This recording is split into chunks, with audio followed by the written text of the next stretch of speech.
African leaders meet in Abuja to evolve strategies at combating emerging threats on the continent. We need to reposition our regional organizations and build the capacity of our national institutions to effectively address this element of terrorism. No woman should die from childbirth-related conditions, Minister of Health declares as Safe Motherhood Week begins.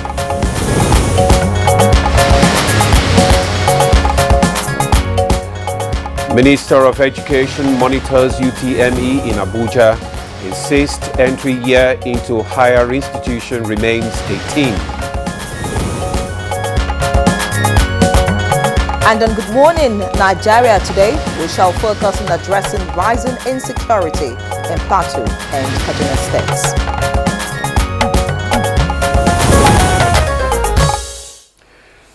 Data from the International Center for Investigative Reporting records that between January and October 2023, more than 7,000 people were reportedly killed in violent attacks across the country. Although this figure may be in contention, it amplifies the harsh reality of our situation, underscoring the issues of insecurity in Nigeria, ranging from banditry, insurgency, communal clashes, and others. But observers are particularly worried by the resurgency of insecurity in Kaduna and Plateau states. Last Friday was a gloomy day for students of the Plateau State University in Chikam Community, Boku's local government area of the state, when gunmen attacked the school, leaving in its wake disoriented students and sadly the death of a 200-level students of the institution. Indeed, very sad. And following the developments, the school has been shut down and examinations suspended to improve the security situation in the school and lessen the human risk on the university community.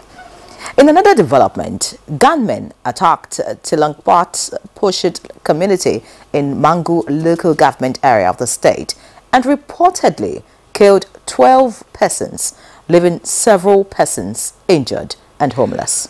So sad, last month, Kaduna experienced a mass abduction of school children at the local government education authority school in Kuriga.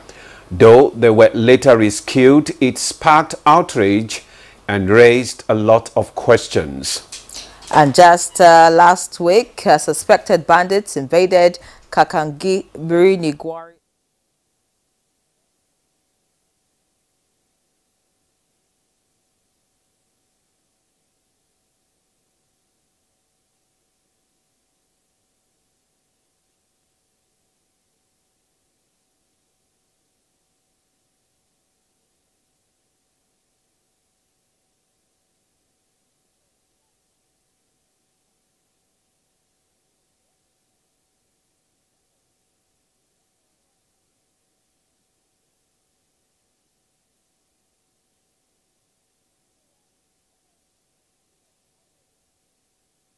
The state government is taking steps towards tackling the rising wave of insecurity in the state with the signing of a State Security Trust Fund Bill 2024 into law.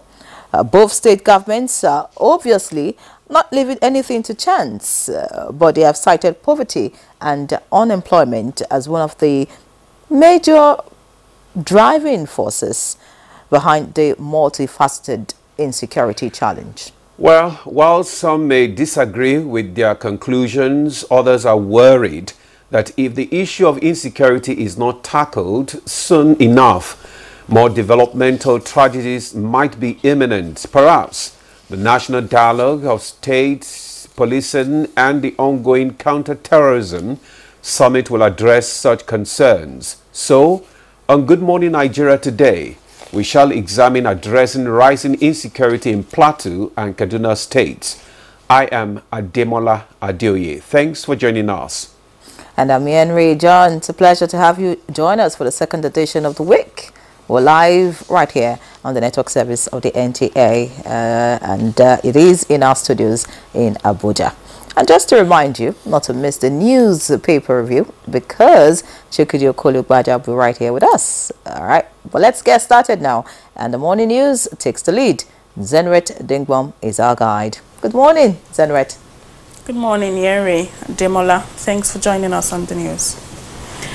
Terrorism is evolving in Africa, and so relevant players on the side of the states must equally evolve more comprehensive and innovative approaches towards combating terrorism on the continent. This was the common ground of leaders at the high-level African counter-terrorism meeting holding in Abuja. President Bola Tinubu declared the meeting open under the theme Strengthening Regional Cooperation and Institution Building to address the evolving threat of terrorism in Africa. Reposition our regional organizations and build the capacity of our national institutions to effectively address this element of terrorism and violent extremism. We must invest in building the capacity of our institutions to detect, prevent, and respond to terrorist threats. Meanwhile, the idea of state police is not just a mere policy proposal, but a potential milestone in strengthening the nation's internal security architecture.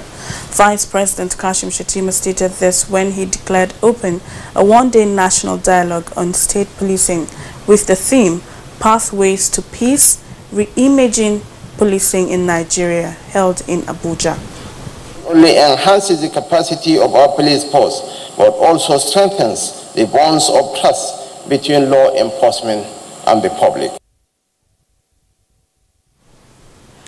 The Coordinating Minister of Health and Social Welfare, Mohammed Ali Pate, wants all stakeholders and partners to ensure no woman dies from pregnancy and childbirth-related conditions.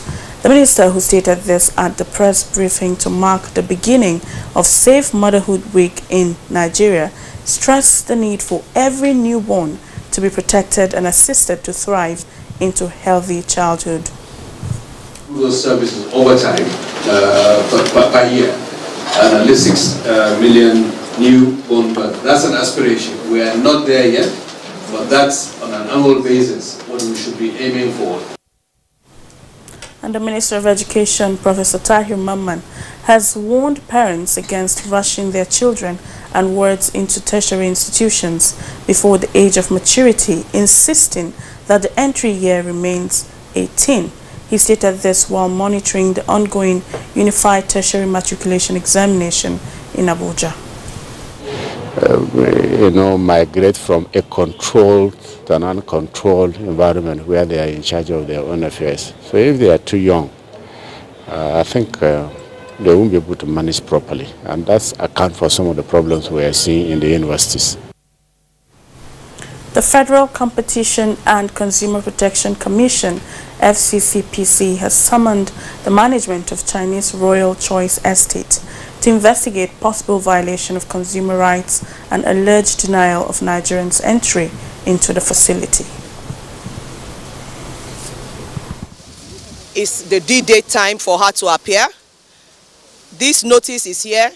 If it's tampered with, you are tampering with the property of the federal government of Nigeria. The needful will be done. And we will keep the press informed of the progress on this matter. And Nigeria is set to host the presentation of the State of the World Population, SWOP 2024. And with the Nigerian Television Authority, NTA, it is re-emphasizing commitment to sustaining its mandate of delivering accurate and reliable information. The leadership of the NTA, at an engagement with that of the National Population Commission led by its chairman, Nasir Isa Kwara, to the headquarters of the NTA in Abuja, resolved to strengthen advocacy on population matters, especially census. Mandate for us to inform Nigerians on the importance of census, and of course also to inform them on the nitty-gritties and the need for them to participate fully.